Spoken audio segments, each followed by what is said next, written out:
ఇక మరో breaking news చూస్తున్నాం. చిత్తూరు జిల్లా వరదయ్యపాలెంలో వివాహిత మృతి చెందిన ఘటన హాట్ టాపిక్ గా మారింది. స్థానిక గోపాలరావు కాలనీకి చెందిన సుమయ మహిళ ఇటీవల మృతి చెందింది. 20 సంవత్సరాల వయసు ఉన్న సుమయ మృతి పట్ల స్థానికులు రకరకాలుగా చర్చించుకుంటూ ఉండటంతో విషయం తెరపైకి వచ్చింది. దాంతో ఆమె మృతి చెందిందన్న సమాచారం అందుకున్న పోలీసులు అకస్మాత్తుగా చిన్న వయసులోనే ఆమె మృతి చెందడం, అంత్యక్రియలు కూడా నిర్వహించడం పట్ల అనుమానం వ్యక్తం చేశారు.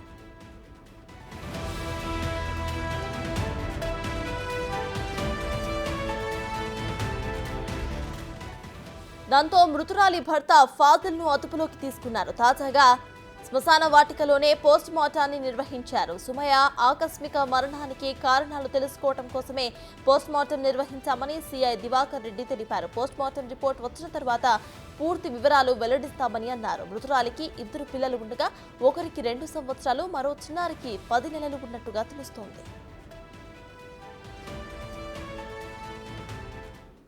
వరదాయపాలెంలో గోపాలరావు నగర్ సంబంధించినటువంటి సుమయ అనే ఆమె ముస్లిం లేడీ.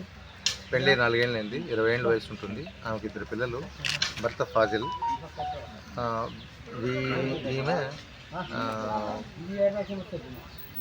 అకస్మాత్తుగా మరణించడం జరిగింది. తర్వాత హాస్పిటల్కి తీసుకున్నారు. హాస్పిటల్లో డెత్ కన్ఫర్మ్ చేశారు. తిరిగి వాళ్ళు మాట్లాడుకొని పోలీస్ కంప్లైంట్ లేకుండానే కూర్చున్నారు.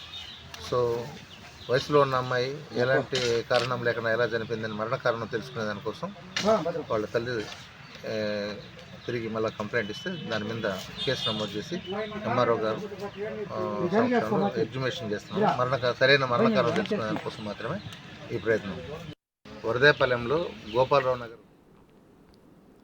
రైట్, ఇక వివాహిత అనుమానాస్పద మృతి పట్ల పూర్తి డీటెయిల్స్ మా ప్రతినిధి దామోదర్ అందిస్తారు. దామోదర్, చెప్పండి, సుమయ అనుమానాస్పద మృతి పట్ల వాళ్ళ కుటుంబ సభ్యులు ఏమంటున్నారు? వాళ్ళ తల్లిదండ్రులు ఏమైనా మాట్లాడడం జరిగిందా? అయితే పోలీసులు ఏమంటున్నారు? సర్తాజ్ సుమయ 2 రోజుల క్రితం అనుమానాస్పద స్థితిలో మరణించింది. భర్తే కారణమని కుటుంబ సభ్యులు చెప్పినప్పటికీ స్థానికంగా ఉన్న పెద్దలు ఎవరైతే స్థానిక కుల పెద్దలు భర్త పాజిల్ నుంచి కొంత మొత్తాన్ని తీసుకొని కేసులు లేకుండా ఆ మృతదేహాన్ని ఖననం చేయడానికి అవకాశం ఇచ్చారని ఫిర్యాదు అందింది. పోలీసులు ఈ విషయాన్ని తెలుసుకుని వెంటనే అమ్మాయి మృతదేహాన్ని శ్మశానంలో నుంచి బయటికి తీసి అక్కడే పోస్ట్ మార్టం నిర్వహించారు.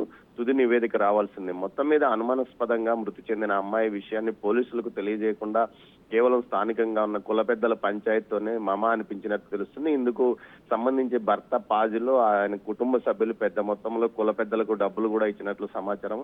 అయితే ఈ విషయాన్ని పోలీసులకు ఆ అమ్మాయి కుటుంబ సభ్యులు నేరుగా ఫిర్యాదు చేయడంతో పోలీసులు నిన్న సాయంత్రం వచ్చి మృతదేహాన్ని వెలికి తీసి పోస్ట్ మార్టం నిర్వహించారు. మొత్తం మీద ప్రస్తుతం ఫాసిల్ పోలీసులు అదుపులో ఉన్నాడు. అతన్ని విచారించిన తర్వాత పూర్తి విషయాలు బయటపడతాయని పోలీసులు అంటున్నారు. అదేవిధంగా పోస్ట్ మార్టం నివేదికలో హత్య లేకపోతే ఆత్మహత్య, బలవంతంగా అమ్మాయి వేధింపులకు గురై ఆత్మహత్య చేసుకుందా అన్న విషయాన్ని కూడా వెలికి తీస్తామని కూడా సిఐ దివాకర్ రెడ్డి అంటున్నారు. మొత్తం మీద ఈ విషయం వరదాయపాలెంలో కొంత సంచలనం రేపిందని చెప్పవచ్చు. ముఖ్యంగా అమ్మాయి చనిపోయిన తర్వాత ఆ విషయాన్ని పోలీసులకు తెలియకుండా స్థానికంగా ఉన్నవారు పంచాయతీ కట్టుబాట్ల పేరుతో ఎవరైతే నిందితుడిగా భావిస్తున్నారో భర్త పాజిల్ వద్ద నుంచి డబ్బులు తీసుకుని ఈ విధంగా కేసును మాఫీ చేయడానికి ప్రయత్నించారని, కేసు బయటికి రాకుండా ప్రయత్నించారని కూడా ఒక ఫిర్యాదు పోలీసులకు అందింది. దీని మీద కూడా పోలీసులు విచారణ చేసి అందుకు సంబంధించిన పెద్దల మీద కూడా కేసు నమోదు చేయడానికి ఏర్పాట్లు అవకాశం ఉందని కూడా అంటున్నారు. దీంతో పాటు ఎవరైతే డబ్బులు తీసుకున్నారో వారందరి వివరాలు సేకరిస్తామని కూడా పోలీసులు అంటున్నారు. Right, thank you Damodar.